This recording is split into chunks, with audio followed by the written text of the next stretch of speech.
Good afternoon, everyone. Interesting piece of trivia. Today marks the 150th press conference that we have done since the pandemic began, just a little over a year ago. The first one was in Cleveland on February 27th when I went to Metro Health. We toured the facility and talked about prevention and education efforts. Now, more than a year later, we are here. We've moved through many stages of the pandemic, and I think we're in a much better place today. I want to thank the Ohio Channel for their work in helping us share our press conferences with Ohioans, and thank all the TV stations who have carried this broadcast as well as the radio stations. I also want to thank our press team who've done a phenomenal job behind the camera. Eric Porter, you can't see him, but Eric, thank you. Eric's done 148 of these, I guess. And Michael Murray, who is also here, I want to thank him. Yeah, he's been here, I think, for virtually all of these as well. Michael is our deputy chief of staff. So it's been an interesting year. Today we began vaccinating 50-year-olds in Ohio, and we also added those with type 2 diabetes, end-stage renal disease, and that is moving forward very, very fast today as I talk to different providers as far as their vaccination sites starting to be filled up. I continue visits around Ohio. This morning, Fran and I were in Clark County, where people are receiving the COVID vaccine at the Upper Valley Mall. I want to thank the Clark County Health Department. I want to thank Commissioner Charlie Patterson. Thank them for the great job that they're doing. In Zanesville, yesterday, I was in Zanesville at the Maple Terrace Metropolitan Housing Authority, high-rise for older Ohioans and Ohioans with disabilities. The Zanesville-Muskingum County Health Department is also doing a phenomenal job. I want to thank the Health Commissioner, Corey Hamilton, as well. Tuesday, I was in Columbus at the Ohio State University Schottenstein Center. Thanks to everyone at the Ohio State University Wexner Medical Center for their smooth operation. I want to thank Dr. Andy Thomas for his leadership and his work there. We're going to now go to the Lieutenant Governor, and the Lieutenant Governor is back home in Williams County, and he's visiting Williams County Public Health vaccination site. John, you want to tell us a little bit exactly where you are? And I see Montpelier High School sign right there. Yeah, absolutely, Governor. We are here at Superior School, which is a school where I went to junior high, played my high school basketball games here. We're at a pop-up site here in Williams County where they're going to it'll be open from 9 to 3 today. We are going to do 840 people are going to receive their first dose of Pfizer today. So far, there have been a total of 5,623 vaccines given here. 3,775 are first doses. So the number of second doses is 1,848. And we're going to vaccinate a few folks here today in Williams County. We know that the message is the more shots we get in arms, the more people we get vaccinated, the quicker we get through this. And I have the mayor of Montpelier with me today, Eve Yagalski. Hey, Mayor. He's going to get his vaccine right now. So we have a couple of other folks here. Next we'll have Shirley Fry, who the three of us actually went to the same church growing up, and Shirley was my babysitter when I was a little kid. So we've got a lot of fond friends and connections, and Tammy Register, who is going to be the health nurse who is going to provide the vaccinations today. So Tammy, awesome. Thank you very much. But we're not, Governor, able to get out and see everybody right now, but they have a really efficient operation here. moving people through. Also, I might mention Health Commissioner Jim Watkins is here today. He's done a great job at organizing this and helping to make this an efficient process here in Williams County. So the mayor is done. The mayor, all right, Mayor, how was it? Feeling good. And now we have Shirley Fry. Hi, Shirley. Say hi to the governor. Hello, Governor. Hello. He laughed this morning when he heard that my babysitter was going to actually be here to get the. And she's So- still walking, huh? So Shirley, do you have any stories to share with us about Jon? That's what they asked me, and I said he was really very good. I loved babysitting, but I have to admit that they preferred my sister because she let them stay up late, and I didn't. There you go. As you would expect, right? Right.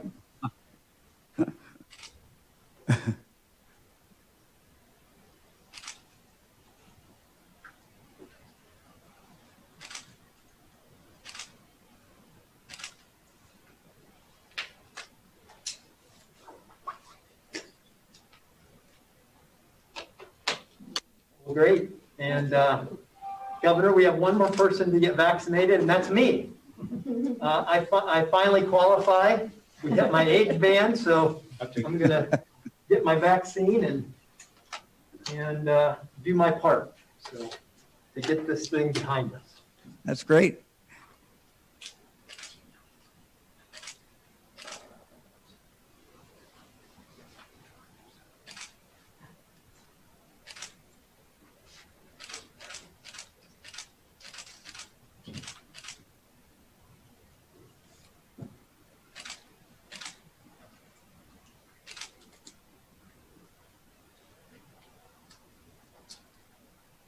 There we go. Thanks, Tammy.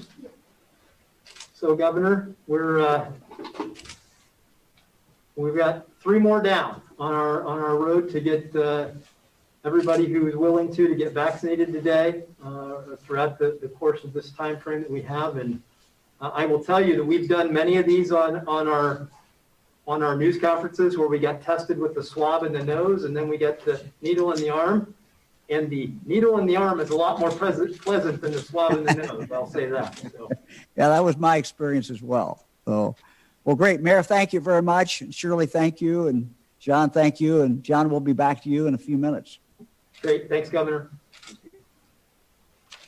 Talk a little bit about the Cleveland mass vaccination site. We're going that early. Working with our FEMA partners, we began to open appointments this morning for the Cleveland Mass Vaccination Clinic.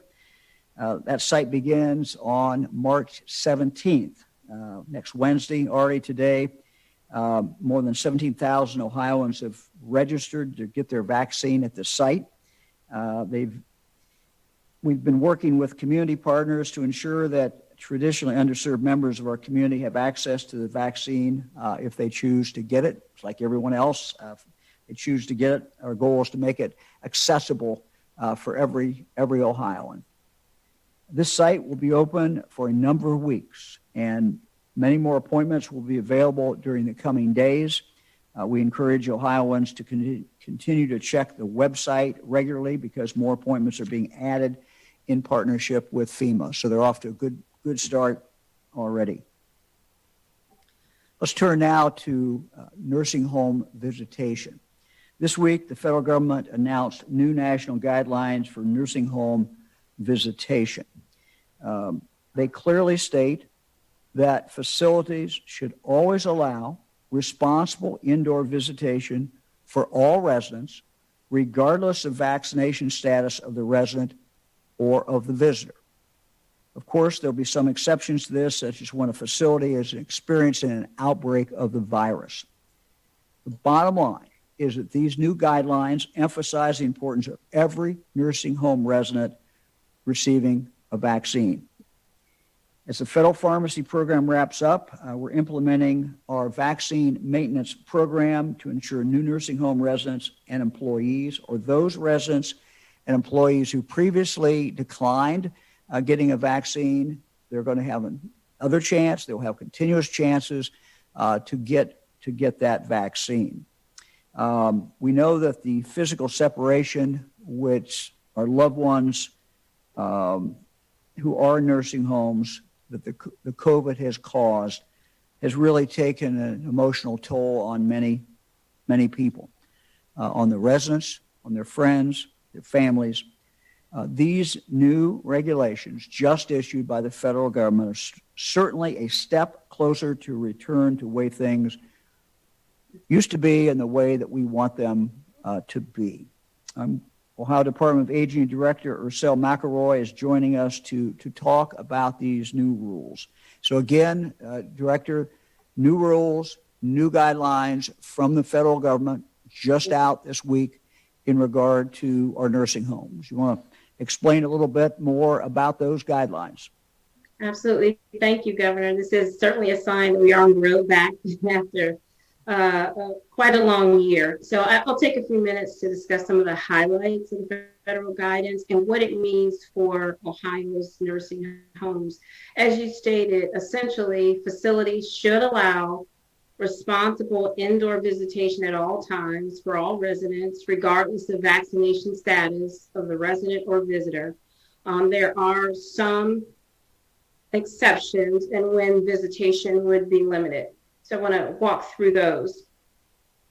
One exception, if in fact you have an unvaccinated resident who is within a building that sits within a COVID-19 county that has a positivity rate of greater than 10%.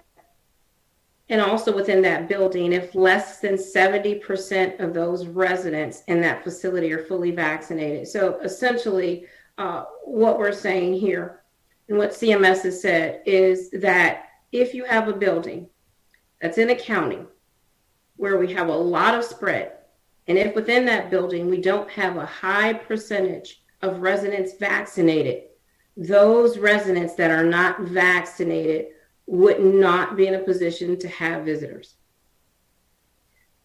Another exception is when you have residents who have confirmed COVID-19 cases, whether vaccinated or unvaccinated, until they are able to meet the criteria for us to discontinue any transmission-based precautions. So as long as that individual is COVID, whether they're vaccinated or not, that would limit their visitation.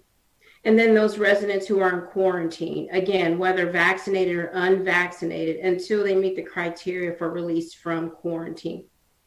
Now, we understand that outbreaks increase the risk of COVID-19 transmission, but we also understand that a facility should not restrict visitation for all residents as long as there is evidence that virus transmission is contained to a single area of the facility. It's expected that the facility will continue to adhere to regulations and guidance for their testing for both their staff and residents. But again, if there's evidence that that spread is only contained to a particular place, then in fact, the facility should not restrict visitation for everyone. However, when a new case of COVID among residents or staff is identified, the first thing a facility must do is to begin outbreak testing. During that testing period, they will suspend visitation until at least one round of testing has been completed in the building.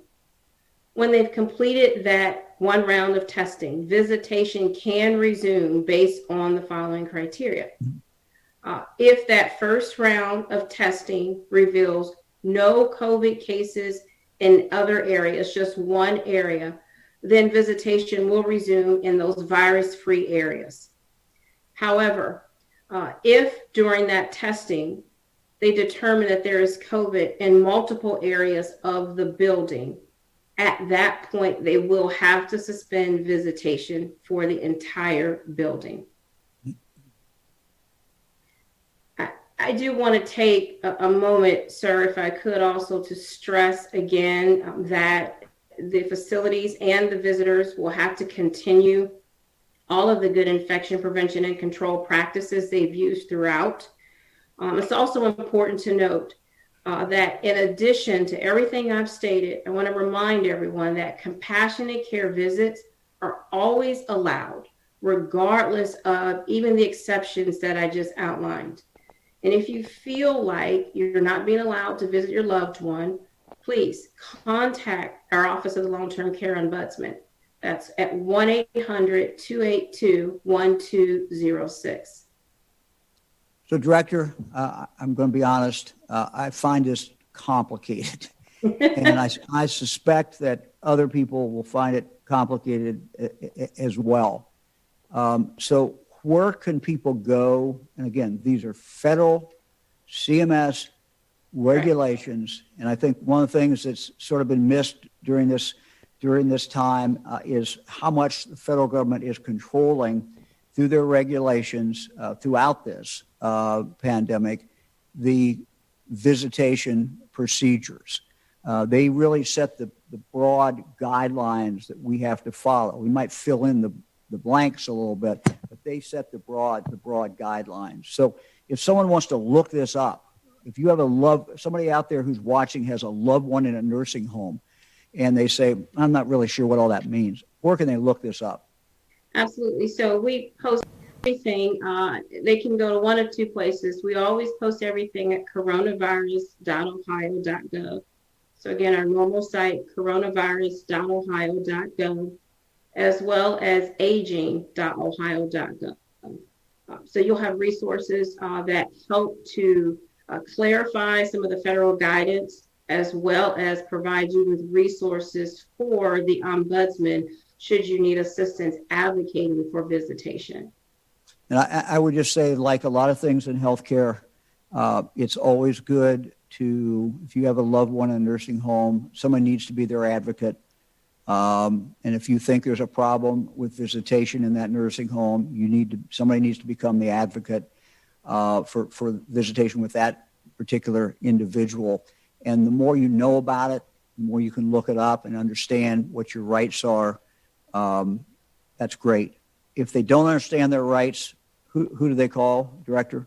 It's going to be the Long-Term Care Ombudsman at 1-800-282-1206. And sir, I will say throughout, I believe we've had many families and residents as well reach out, and we've, I believe, been very responsive, and we've worked with the facilities, the families, oftentimes to be able to facilitate visits where perhaps if we hadn't become involved, those visits wouldn't have happened.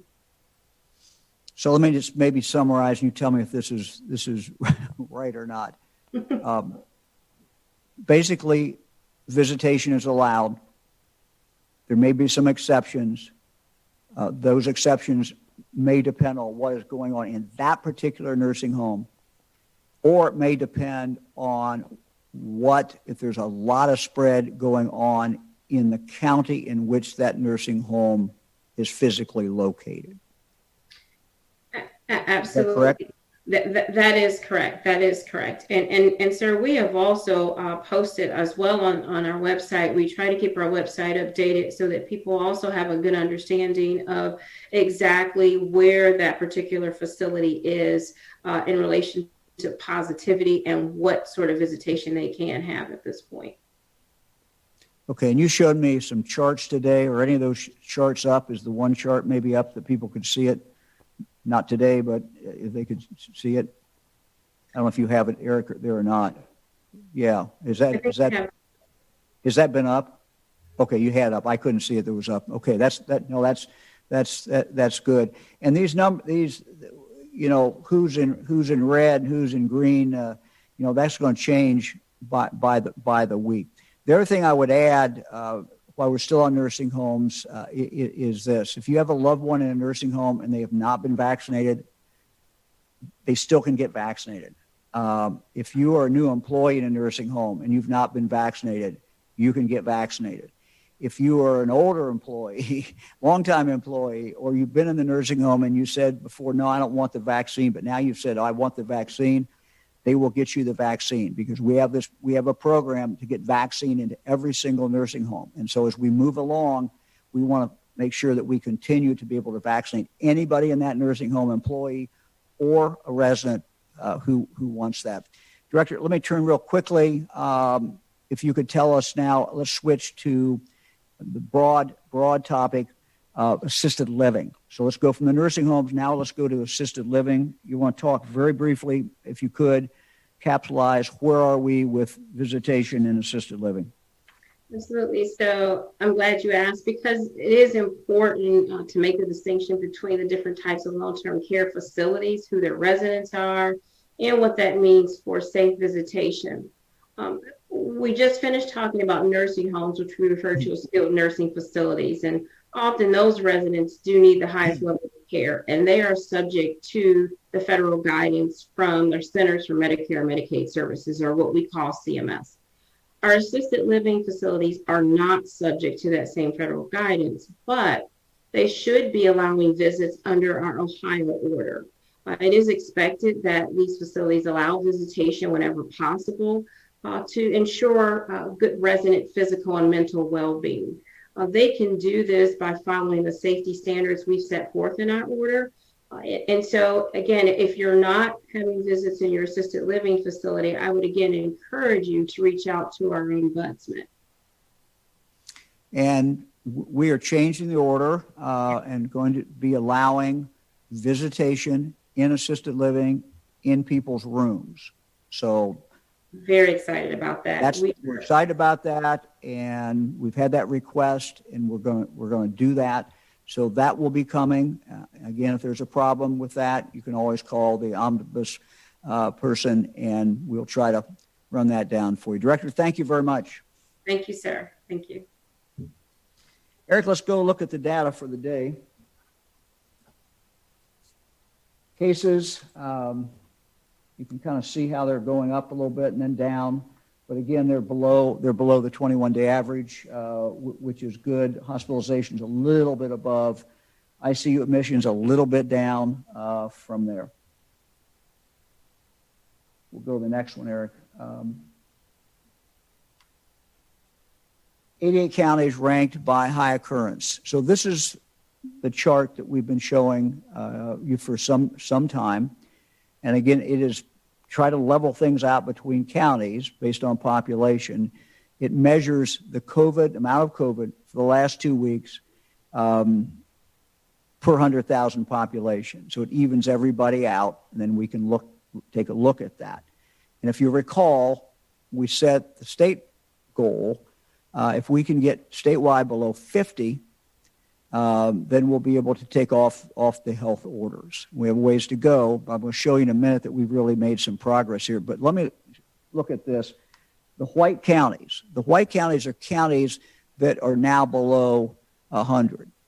The counties that are in blue are those above 100. 100 is high incidence level. So still, most of our counties high incidence level. But the good news is the number of those below 100 are going up. And so you can see this line continues to creep up, and more of the white counties. So that is great. Eric? Again, this goes from the top, and you can see the number generally is coming down. Even the highest county, which is, I believe, Washington County, is 275, and there was a time when that number was 1,100 for the highest county, 1,200. So that's great progress. We told you that every Thursday we would give you the new number, the statewide average. It has gone down. In the last week, we were at 155. 155. So let's talk a little bit about this data.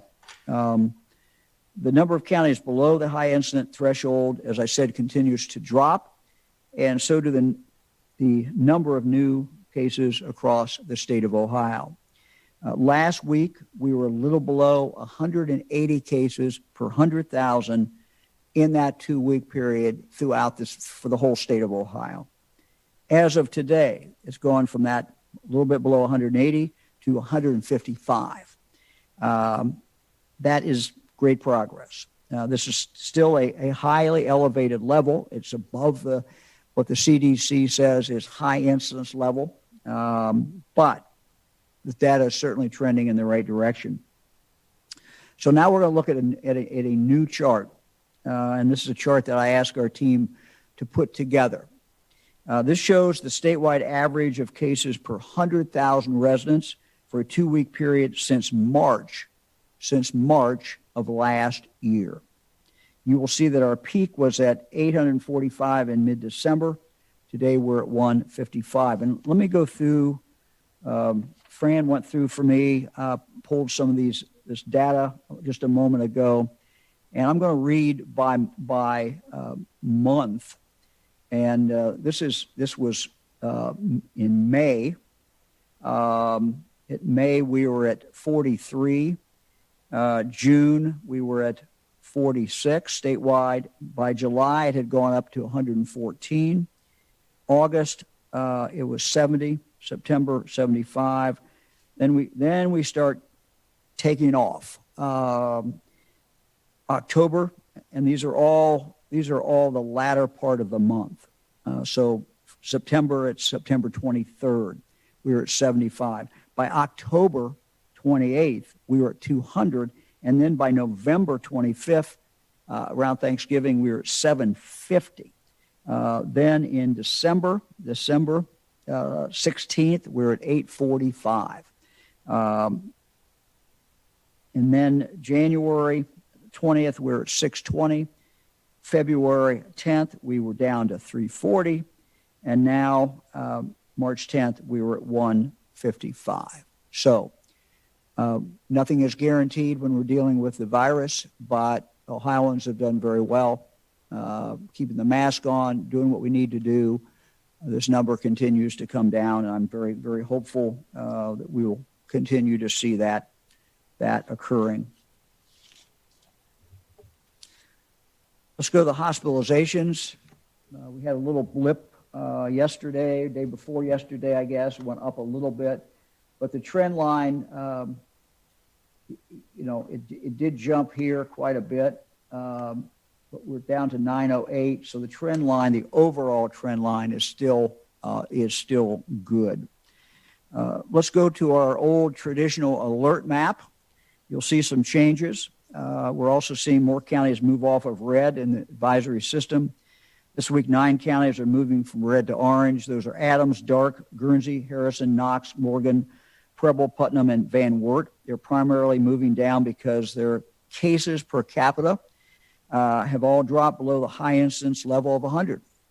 We also have one county moving from red to yellow, and that is Meigs County. The case rate in Meigs County was well over the high incident threshold last week, but this week they've dropped to below 50, which means they no longer meet the cases per capita indicator at all and are now at yellow.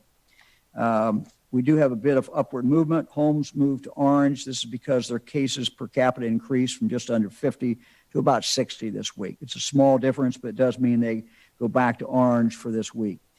Even with this increase, they're well below the state average. We'll keep a close eye on their status. Just a reminder that we could hit little bumps in the road in our journey out of this pandemic, and in all likelihood will, but we shouldn't be discouraged. We should keep our eye on the ball and continue to move forward. We've had discussions with a number of members of county fairs. Our fair boards do a great job. I know from our experience in Greene County and Clark County, and as Fran and I traveled around the state to see county fairs. And we've been, I think, we've been to every county fair in the state at one time or the other. The fair board members just do a phenomenal job. And we've had the opportunity to talk to a few of the fair board members, particularly those who have fairs in June, which is the first month of our county fairs.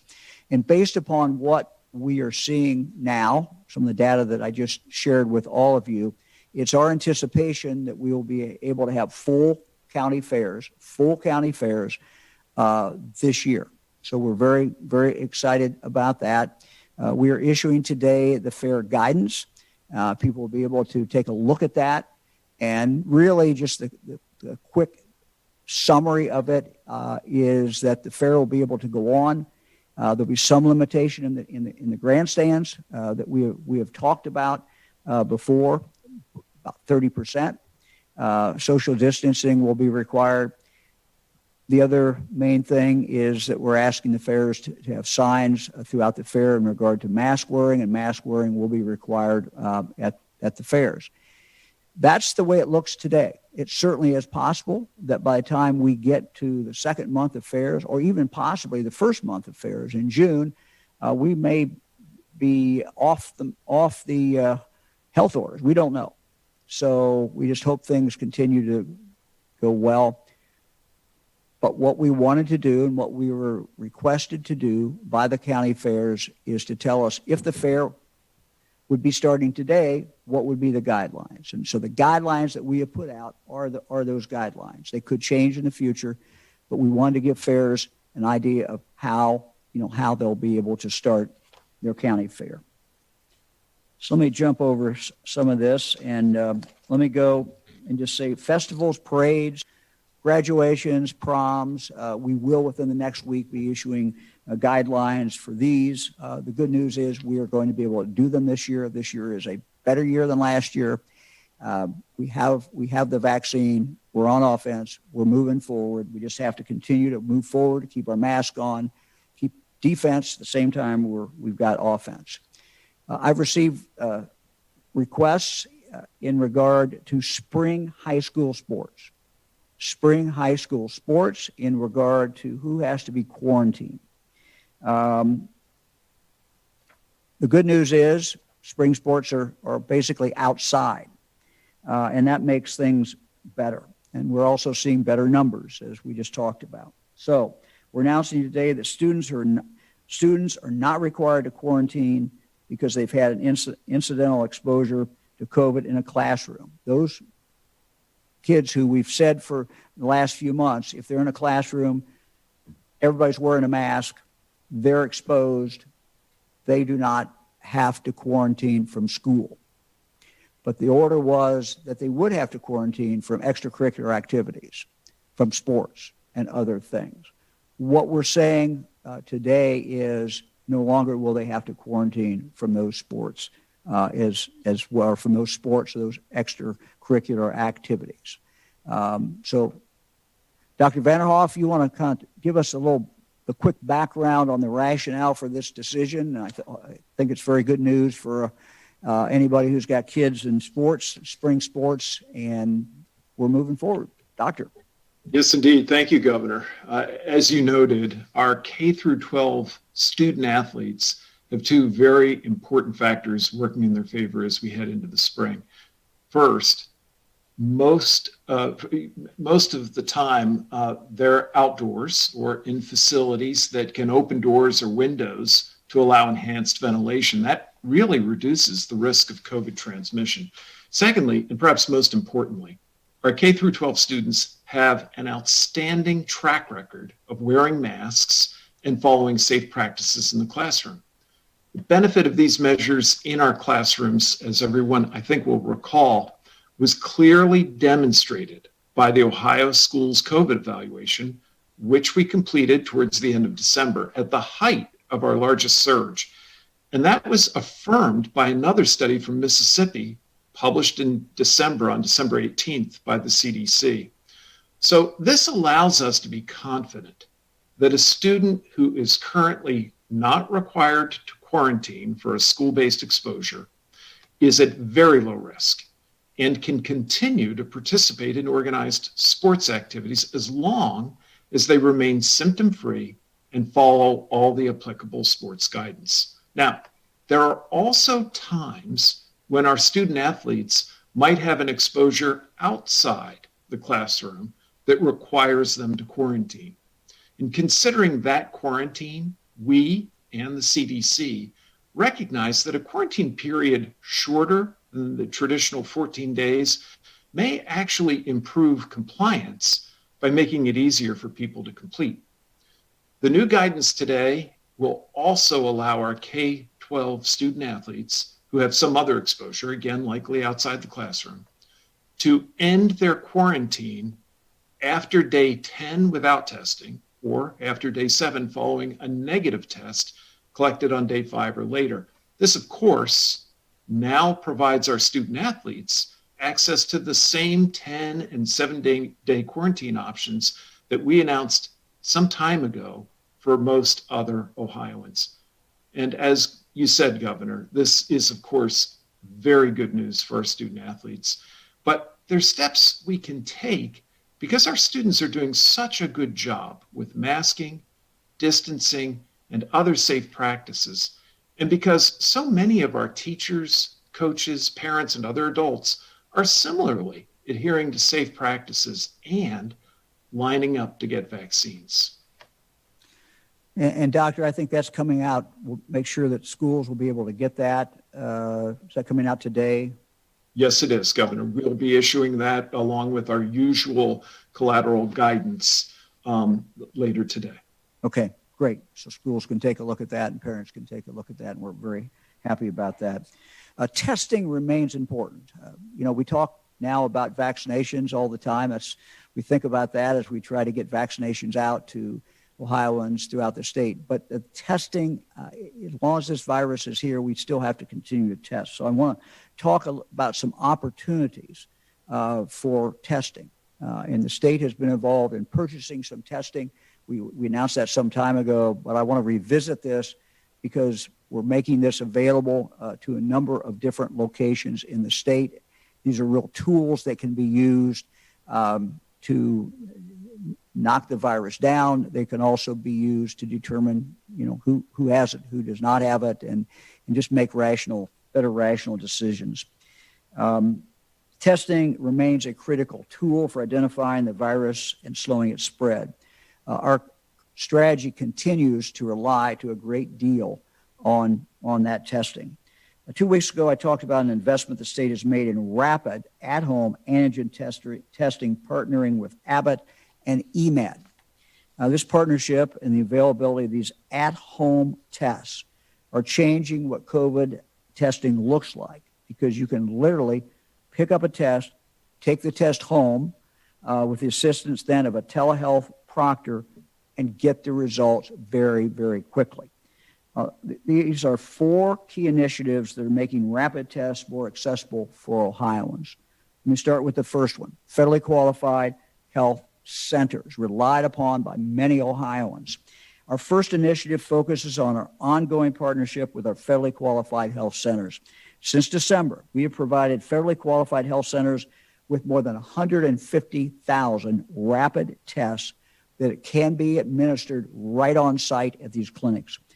The ability to go to a health center and have a professional administer your test can be extremely valuable. So if you use a federally qualified health center, you can get a test there. Second, local health departments. For at-home tests, we're working with local health departments to use them to address the local priorities of the community. We've seen local health departments who've decided to partner with schools. They partner with nonprofit organizations and first responders to provide these tests. So the vast majority of our local health departments now have these tests. So if you see a need for those tests, you can contact your local health department. And certainly when the health department sees a need in the community, they can take those rapid tests out now and utilize them. 3, our public libraries. Our third initiative is focused on partnering with our great public libraries in Ohio to make at-home tests available throughout Ohio. During the first 2 weeks of this initiative, we have had nearly 120 library systems tell us they want to partner, and that represents more than 250 sites. So these will be going out to our hospitals. We'll take a look at the slide. Between February, between our libraries and our local health department partnerships, at-home testing is available in 76 of our 88 counties, including in some areas that have had very little access to testing earlier in the pandemic. Next, the schools.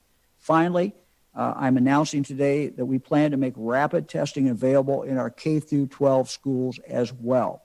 Throughout the pandemic, schools have had low transmission rates of the virus because of masks, social distancing, cleaning procedures. Now we're adding testing to this environment to increase confidence and safety in our schools. This is a tool, again, that our schools can use. In the coming days, we'll be shipping more than 600,000 of the at-home tests to our educational service centers. We encourage our schools to take advantage of this resource and develop aggressive testing plans. We will continue to support those efforts for as long as necessary. So again, this is a tool. We don't want to give up this tool.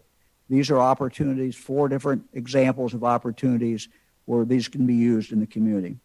Testing still plays just a very important role in protecting our communities during this pandemic. Testing is now more available and more accessible than ever. Let me now turn it over back again to the Lieutenant Governor. Jon? Thanks, Governor. Again, I'm here in Montpelier, Ohio, where I grew up at the school where they have a pop-up clinic today, serving 840 doses today of vaccine to the people of Williams County and the surrounding area. I will tell you, Governor, they wanted to emphasize, and I'll emphasize again, the new website, gettheshot.coronavirus.ohio.gov, where people can find resources to find a provider and book an appointment. And I will say that this setting, I want to thank my one of my former high school football coaches and biology teacher for putting this all together today. He put the setting together for us. And I will tell you, Governor, that when you made the announcement about the new quarantine rules for masked students as it relates to sports, we have 2 masked students here in this room who play baseball and track, and they were shaking their heads and giving the thumbs up because they're seniors and they wanted to make sure they got to have a full season. And if they do the right thing wearing their masks, they know now that they can avoid a quarantine for an exposure, and they're super excited about that. I did want to mention one more thing that has to do with the pandemic unemployment system. PUA, Pandemic Unemployment Assistance, again, reminder to everybody what this is. It's not our traditional unemployment system. This is a system that the federal government created back early in the pandemic for people who would not qualify for the traditional unemployment assistance through the traditional system. And they set up rules, and states had to build the technology platform to process this. It has plagued all the states, both in terms of speed of serving the people that they need to speed and the attempted fraud activities that are coming not only domestically, but from Russia, China, Nigeria, and other places around the world. Every state has been developing their own technology and administrative solution to this. And we formed in Ohio a public-private partnership to attempt to deal with this, coming up with technology solutions and best practices. Wanted everybody to know that the governor and I sent a letter to President Biden asking him to develop immediately a national coordinated response to the ongoing attempt to defraud America, both at the American people, through this pandemic unemployment assistance program. We recognize that the system was created pre-President Biden, and that most of this has occurred prior to his watch, but we are asking the president to help make this a national best practices effort, because if you get it right in one state, the fraudsters can just move to another state.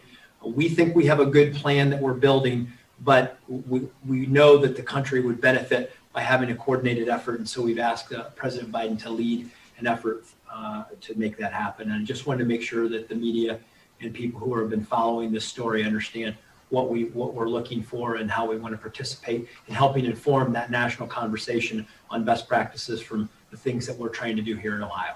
Governor, turn it back to you. Thank you very much, Lieutenant Governor. We'll go to questions. Governor, first question today is from Justin Dennis of MahoningMatters.com. Good afternoon, Governor. Afternoon. As the state is rapidly increasing vaccine eligibility, what are some other medical conditions or comorbidities that you're looking at including in upcoming phases? Other states have chosen to prioritize things like obesity. We're wondering if there's any timeline for more common medical conditions that are also create extra risk for COVID-19. We're certainly looking at that. No decision has been made.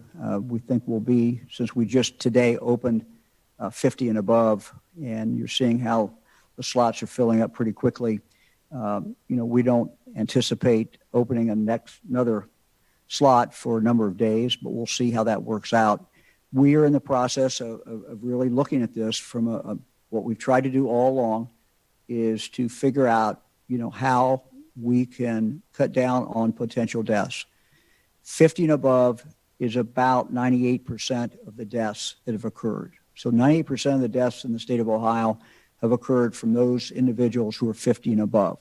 So by going primarily based upon age as quickly as we can, we have been able, I think, to save a lot of lives. And we've tried to do it with what is still a scarce product in a way that saves the most lives. I'm happy to see as we look at the age groups, the different age groups starting with 80 and above and 75 to 80. If you look at each one of those, they all continue to move up slowly now, but they all continue to move up. I think we have 3 age groups that are now in this 60% or above. So that is encouraging that continues to happen. I know the health departments are very focused, and many of our providers are very focused on continuing to get the most vulnerable individuals. We think we have given them the guidelines to do that. But as we look to people below 50, and we look at that group, we're going to look and see, who is the most vulnerable, and then try to identify those groups and make them eligible. But age is just by far the best indicator. And we've made some groups that are below the age limit now eligible because of the higher risk. But the lower you go in age, many of these special challenges that people have are taken over and are covered because of you're covering them by age. But we're going to continue to look at this. Saving lives is going to be continue to be our number one priority, and slowing the spread. Next question is from Randy Ludlow at the Columbus Dispatch. Hey, Randy. Good afternoon, Governor. Your fellow Republicans in the legislature have thrown down another challenge to your authority to issue public health orders and to potentially veto any that might be issued. Will you veto Senate Bill 22, and why? Well, Randy, thank you for the question. Throughout my career, I have found that I generally can get things done, make things happen, try to improve the status quo by working with people. And I still hold out some hope that we will be able to do this with the General Assembly. We talked about what the Senate did with the bill, and I said, look, it was an improvement, and I was trying to, create the environment so that we could have a discussion, and we had discussion, but nothing really came of it after that, and so that's been my experience throughout my career, but so far we've not been able to do that with this issue, but I'm still, have some hope, certainly, that we'll be able to do this. But I will have to veto the bill. There's no governor that I can think of in Ohio who would have not vetoed this bill. And I will have to veto it, not so much for me, certainly, because we're coming out of this pandemic. But I'm very concerned about the future. I'm very concerned about a future governor and health departments around the state not having the tools they need to keep the people of the state safe. And the one thing we've learned about this during this pandemic is something that we thought was unthinkable has now occurred. 2 years ago, no one, except some real experts, ever thought about a virus that would kill this many people. We have people in the world who are terrorists. We have terrorist states who are thinking of different things that they could do to the United States. So we just don't know what the future is going to bring. And we have to be able to protect the people of the state. And it's not just the governor protecting the people of the state, but it's local health departments, because this strikes directly at the heart of the ability of public health in the state, local officials, to keep the people of the state safe. Let me give some examples. And we'll start off, first of all, the bill is unconstitutional. That's where we have to start. If the bill became law, it would grant the General Assembly the ability to overturn and modify lawful actions of the executive branch, not by passing a bill, which is the way should be done. That's what the Ohio Constitution requires, is the passing of a bill. But by passing something called a concurrent resolution, that's not a bill. That's not a law.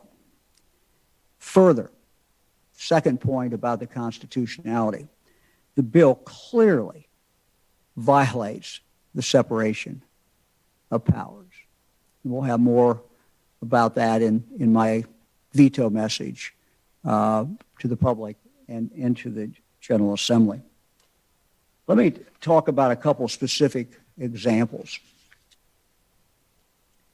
And let me go to what the bill would do if it became law. One of the parts of the bill says that in order for someone to be quarantined by the local health department,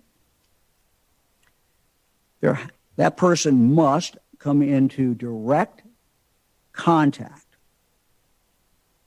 with someone who has been medically diagnosed with a communicable or contagious disease.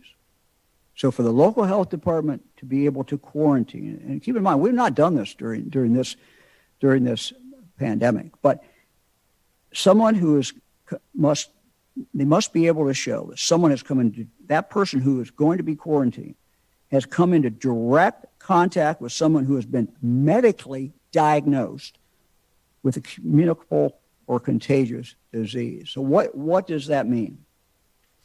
Well, early on in this pandemic, 2 Miami University students were coming back from Wuhan.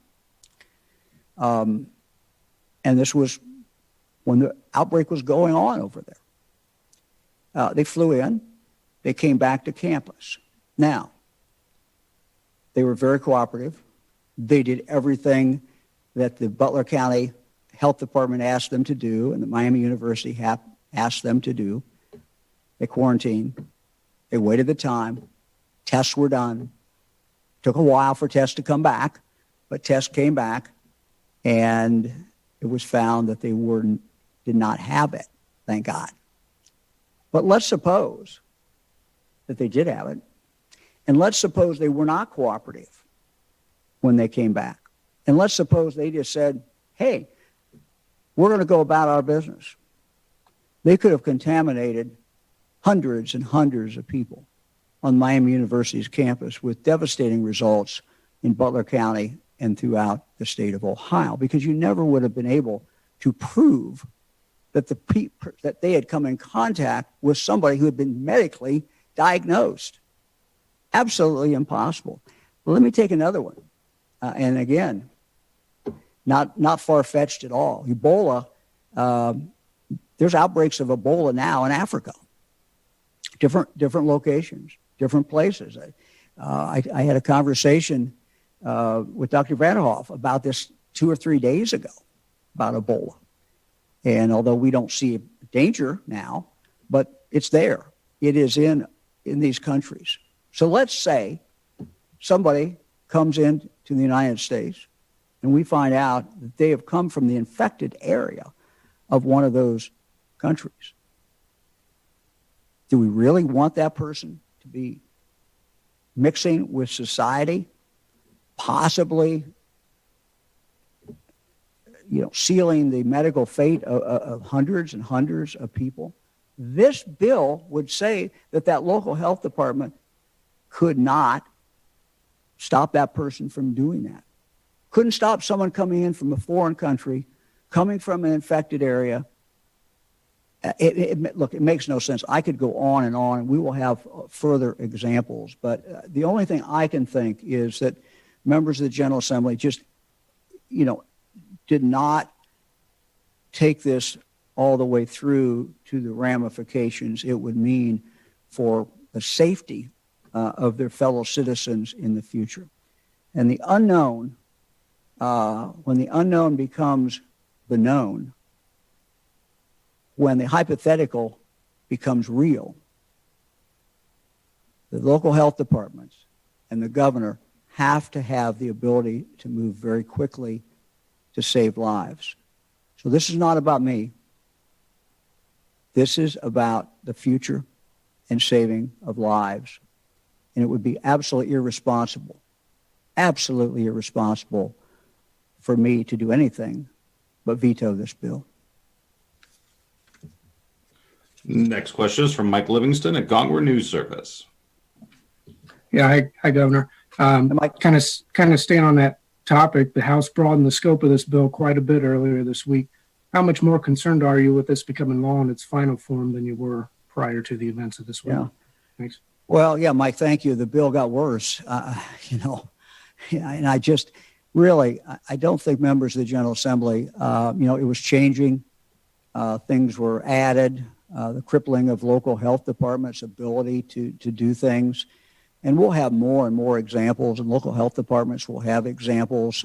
They've sent me, they've told me about some things, and I didn't even talk about those today, but we'll have a lot of those in our veto message. And look, we want to work with the General Assembly. We want to include them. We want to have conversations. We're coming out of this thing. Things are going well, but I just can't let this go. I couldn't sleep at night. I would not. I just couldn't do this because it really is about the future of protecting the people of the state of Ohio. And look, it's not about me. I mean, members of the General Assembly may be irritated about, an order that we issued or that order, and one can argue the merits of these, and we can have that discussion.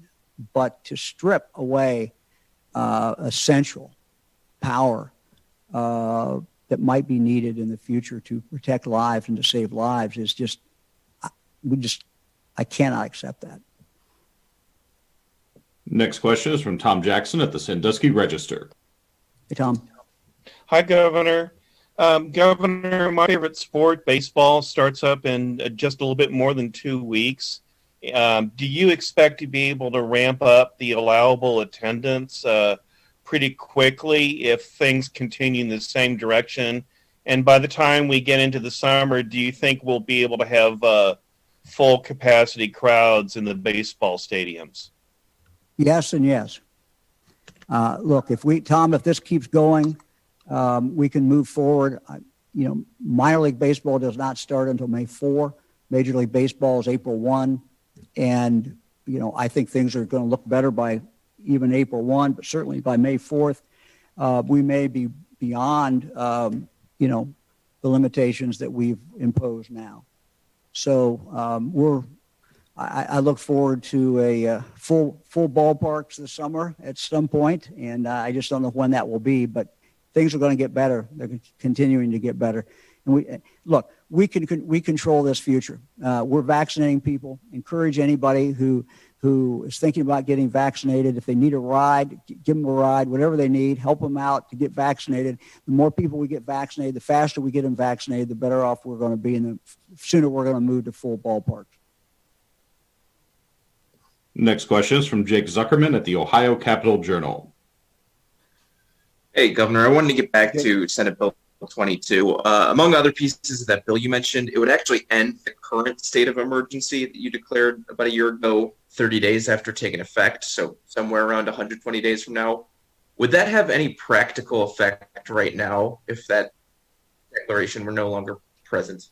I don't know. I mean, I hope that would not, because I hope we're out of this by then. I mean, we're not going to be totally out of it, but, I think we very well could be out of beyond health orders at that point. That would certainly be my goal. No one would be happier to see health orders go away than me.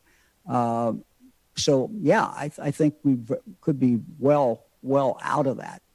But my responsibility is to think about future crises and to think of what today might be unimaginable, but tomorrow might be reality. And we have seen the unimaginable in this pandemic become real. And the world is changing quickly. There are many threats out there, some natural, some by people. And we can't give up the ability to protect people. It's kind of an essential function of government to protect people against danger. And someone coming in here with Ebola is danger. Someone coming into the United States with Ebola who we know has been exposed, but we can't prove that the person that they came in contact with in that other country had been medically diagnosed as having Ebola. There's no way we could prove that. But what rational Ohioan wouldn't say, okay, some people are coming in and they come from a country and a location in that country where Ebola is running wild? What rational person wouldn't say, let's be on the safe side. Let's have them quarantined for a while before we let them out to mix among our family members. Next question is from Allison Walker at WKEF in Dayton. Hello, Governor. Hello, Allison. Can you hear me? I can indeed. Thank you. Awesome. Thank you. So staff at the vaccine clinic in Springfield today told me that there are some people coming in from out of state to get vaccinated. Why are vaccinations open to people who don't currently live in Ohio? Well, Allison, that's a good question. I've talked to our neighboring governors, talked to other governors, and we have Ohioans today who are getting vaccinated in other states. I talked to one today who just happened to tell me, or yesterday I guess it was, who happened to tell me that they got a shot in another state. They don't live in that other state, they live in Ohio. So if we start trying to impose that, other states would impose that against our citizens. And I just have a sneaking suspicion, since this is occurring during the winter, that we're probably getting more people, Ohio citizens, vaccinated in other states, a couple in particular, than we are vaccinating people coming in from other states to Ohio. So my guess is, I can't prove it, but my guess is we're a net winner in regard to that. Next question is from Andy Chow at Ohio Public Radio and Television. Hi, Governor. Andy. Hey, when we're talking about this expansion of testing, the at-home testing, do you believe that could make it harder for the state to reach the 50 cases per 100,000 threshold with the expansion of testing? I know last year when we saw an increase in testing that the positivity rate was a big metric that the state was following. Andy, the positivity rate, we watch it still. We don't talk a lot about it, but we follow it. I mean, every day, one of the things I look at is how many tests we're doing in Ohio, and we are down, just like I think virtually every state is down. But when your positivity is as low as it is now, I'm not worried about that. We're down in 3%. 3.2, 3.3, something like that. So it has dropped. You remember the time, it wasn't that long ago when we, put up over 15, and we were one of the ones that was over 15. So that positivity rate staying low is a good sign to me. So it's not just the low cases, but I'm watching the positivity rate, and it's down. So I'm not worried about, how many tests we're doing, that is not going to really impact to a great extent when your positivity rate is that low. So no, I'm not concerned about that at all. And it's a tool that people can use. It's a tool that people can use who have not been able to be vaccinated. So a school can use that tool. A college could use that tool. Others could use that tool who have not been able to be vaccinated yet. And it's a very effective tool. Next question is from Jeff Reddick at WSYX in Columbus. Hey, Jeff. Hi, Governor.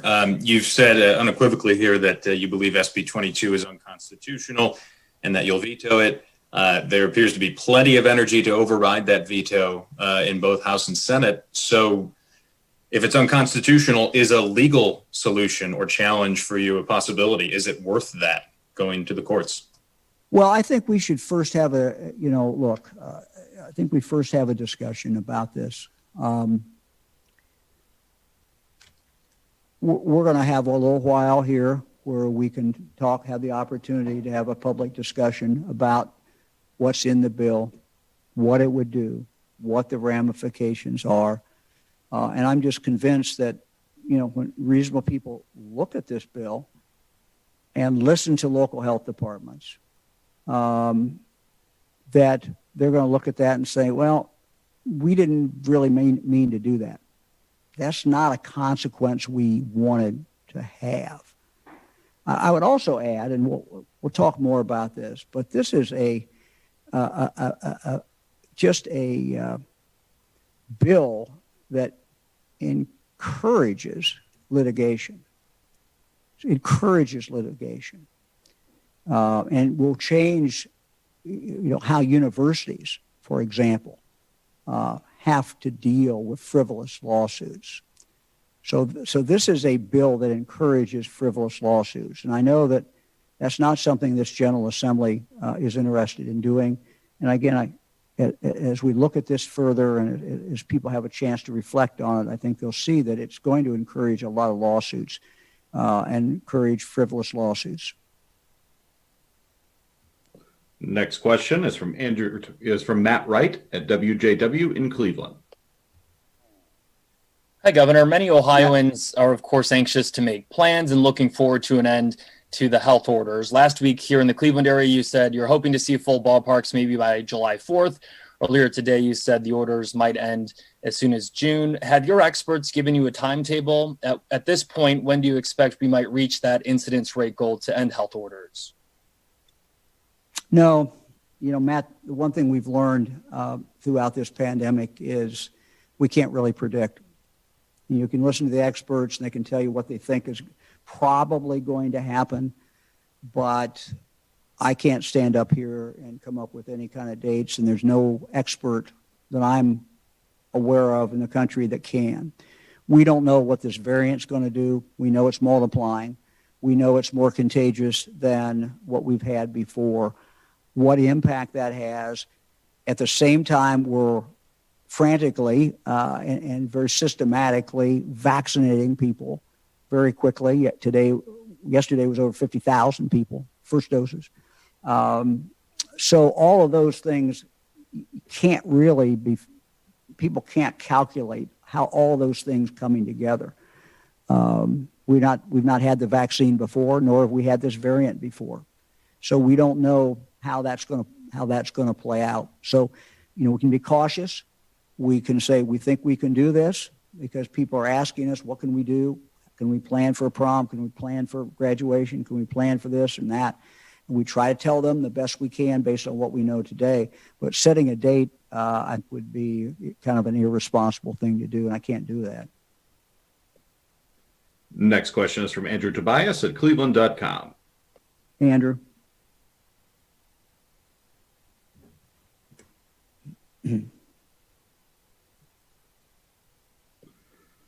We'll come back to Andrew. Next question is from Kevin Landers at WBNS in Columbus. Good afternoon, Governor. Can you explain why transit workers are still not among the groups to be eligible for the vaccine? They were considered essential workers at one point. And then what's preventing you from creating a monthly calendar so people or groups can plan in advance when they can get the vaccine? Thank you. Kevin, good question. I actually had a conversation with one of the mayors today, several mayors, about transit workers. Made a good point. We have, as you know, really not focused on essential workers, because how does that compare to the essential worker who is in the grocery store? How does that compare with another essential worker? So we've really not used essential workers throughout this. We've used odds of dying if you get COVID. That's been the number one indicator. Number one goal is to reduce the deaths. And we felt the fastest way to reduce the deaths is to go by age. And the data clearly shows that. Again, we've now opened it up to 50 and above. 50 and above constitutes 97, 98% of the deaths. So, you know, if you can, we started with the nursing homes. We want to seal that group off as much as we could. So that's what we followed. Now, we've picked some people who have certain diseases, certain medical conditions, I should say, and said, look, even though they're not 50 or they're not 60 yet, they have a high risk. So let's try to cover those. The only real exceptions have been teachers who we've did, frankly, because we wanted to get the kids back in school, wanted to protect the teachers, but we also wanted to get the kids back in school. Another group certainly was our health workers, because we need them to protect us. And everybody, I think, consensus was that was the right thing to do. And the other group we've added is our police officers who and our other first responders who are out there protecting us every single day. So we've really not, gone by essential workers. We have gone by how do we save lives. But now that as we're looking at where do we go below 50, all these things are certainly on the table, and we're trying to analyze them. We're open to ideas. We're trying to do the best we can to save lives and to protect people. Next question is from Noah Blundo at Hannah News Service. Good afternoon. Can you hear me? I can indeed. Great, thanks. So in regard to Senate Bill 22 and the conversation that you want to have with lawmakers, other than being an optimist, do you have any reason to suspect that there are actually minds to be changed? They voted on something like this twice now in great numbers. They've been pretty insistent on wanting to scale back your power. So, but again, like I said, other than being an optimist in general, why do you think you're going to change any minds? Well, this bill continued to change, as you know, and was changed at the relatively last moment again. So I think that there needs to be a discussion, which we will have, about all the ramifications of this bill. And I remain convinced that many members of the General Assembly, hadn't thought about Ebola, because that's real. It exists. And the circumstances of someone coming into this country who has Ebola is not far-fetched. And the circumstances of that person coming into Ohio is not far-fetched. So these are real dangers. And to require, as this bill does, that local health department's got to be able to say, well, the person that he came in contact with or she came in contact with was medically diagnosed. And maybe a country there wasn't a doctor there in sight. Maybe a doctor wasn't right there in that area. And how are you going to know where that person has been the person that they came in contact with has been medically diagnosed? It's impossible. It would be asking the local health departments, who are sworn to protect us, to put up the white flag and say, we're out of it. We can't stop this person coming in who's got Ebola. This is real. So I just think the only thing I can assume is I just think they need to look at this and think about it and look at all the ramifications. And there are things that we can work out there are ways, and we have talked to some of the members of the General Assembly, and I will not get into it today, but we talked about ways where we could come up with something that I think would satisfy the members of the General Assembly's concerns and give them real authority, real power, but also protect the people of the state of Ohio. And that's really what I'm concerned about. It's not about me. It's about protecting the people of Ohio. We will try again with Andrew Tobias of Cleveland.com. Andrew.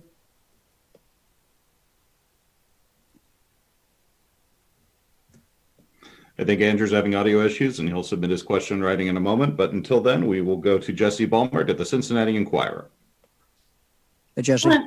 Hello, Governor. My question is, when we were looking at heat maps, you looked at a lot of different factors, different numbers when pulling those together. When we were looking at the curfew, you looked at death numbers. Now, when we're looking at lifting health orders, you're looking at new cases. So I guess why focus on one individual number, and then also why is that the right number to be looking at?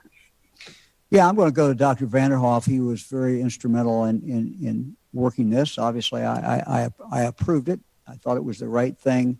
I will say one thing that, we wanted something.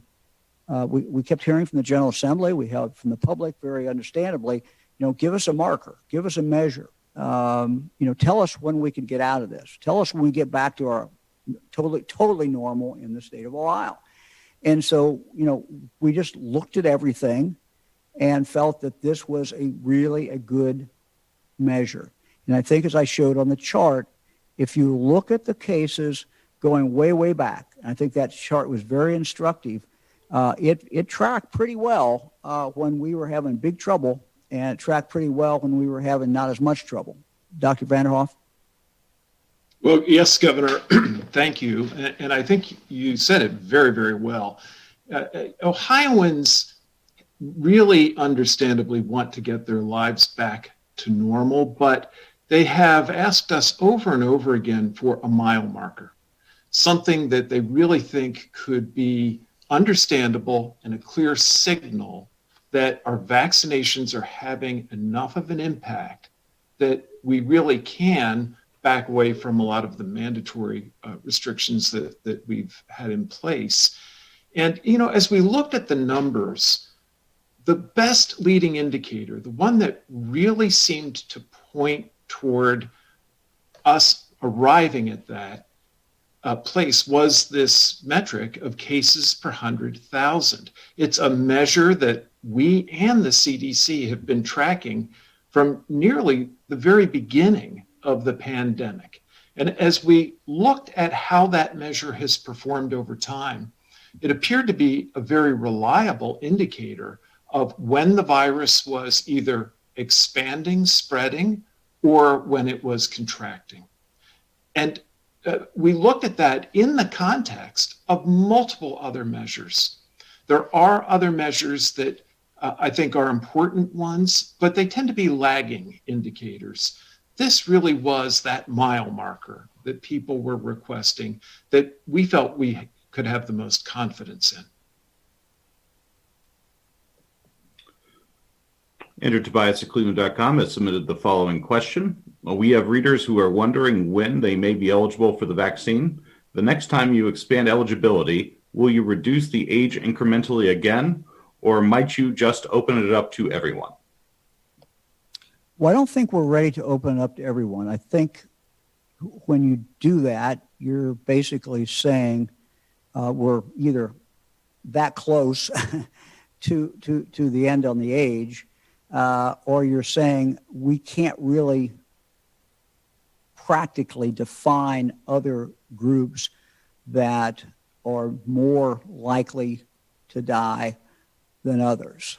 So I don't think that, we will go straight to opening it up, but, we are moving a lot faster than we were. And of course, that's because more vaccine is coming into the state of Ohio.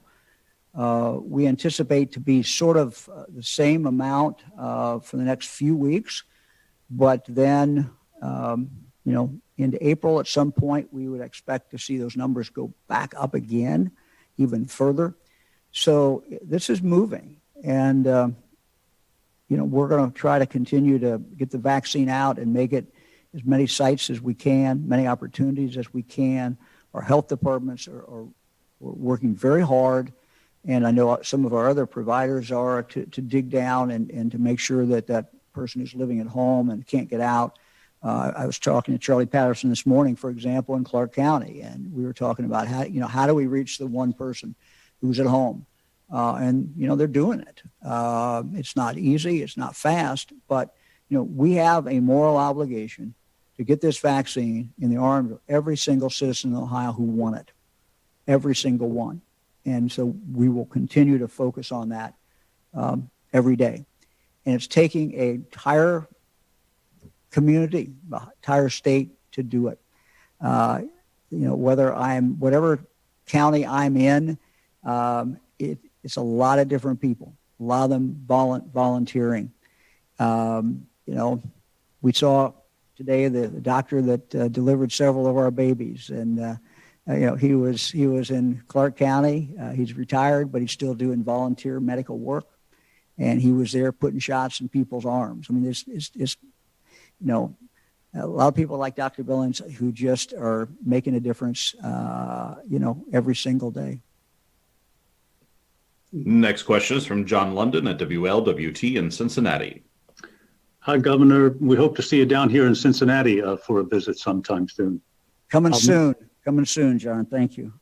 Raw data, Governor, down here in Hamilton County shows a racial disparity in delivering vaccinations into certain neighborhoods. And former state rep Alicia Reese, who wants the state to help bring about a mobile vaccine bus that would go into Black neighborhoods block by block. She'd like to have it operating in April. Do you find that to be feasible, and how might the state help? I've talked to Alicia about this. She and I have known each other for a long time. She and my son, Pat, served on city council together, and she's a friend, and she's absolutely right. It needs to be done. I was talking to our team yesterday about how fast we can get mobile sites up, but also mobile vans that literally can go into neighborhood after neighborhood. So I think it's a phenomenal idea. We're for it, and we're going to work with her and with people throughout the state to get these out. We're going to do it. Next question is from Jim Province at the Toledo Blade. Hi again, Governor. Earlier this week, you had a phone conversation with the university presidents about hazing after the death of Scott Foltz at Bowling Green. Could you tell us how that call went? We know that the presidents have since come out in favor of pending legislation, and was that done at your urging? I don't think it was my urging that did it. I think they were going to do that anyway. I talked to them about accessing more testing, talked a little bit about that. They're well down the path, many of them, most of them, in regard to testing. But I wanted to say, look, we've got some rapid testing. Most of them have already made the contracts and done things. But I just said, look, if this will help in any way, we want to make sure that testing, it's there and you can get it and you can access it. The main purpose of talking, and the reason I requested some time with them, is to talk about hazing. Changing the culture in any place about anything is tough. The old saying is culture trumps all, and it's the toughest thing to change. But we not only have to pass legislation, we have to be able to change culture. And there still obviously is some remnants of an old culture that says hazing is some passage that people have to go through. And whether it's in a band, or whether it's a fraternity, whatever, it's some sporting group. This is an antiquated way of thinking, and we have to rid ourselves and rid our culture of this. I as a parent, as a grandparent, it is just disgusting and just so very, very sad to think that you could have a young person with so much potential, so much future, Now they're gone. And they're gone for no logical reason. And they're gone because of some antiquated way of thinking that this is some rite of passage that someone has to go through before they can be part of a group. We got to stop it. And we have to go after it. And I would go even further. And one of the things I did say to the presidents, and by the way, they all have programs. They all are focused on it. They get it. They didn't need me to tell them. They are very, very, very focused on it. But it seems to me that anybody who is part of an organization who knows that this hazing is going on should be disciplined by the university. I'm not talking about criminally, that's a different issue. But anybody who even knew that hazing was taking place, they should be gone.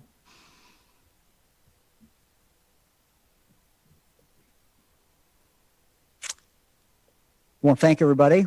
Again, the 150th press conference. It's been an interesting year. And we'll be back next week. We're not on Monday. We'll be back on Thursday unless something breaks before then. Thank you very much.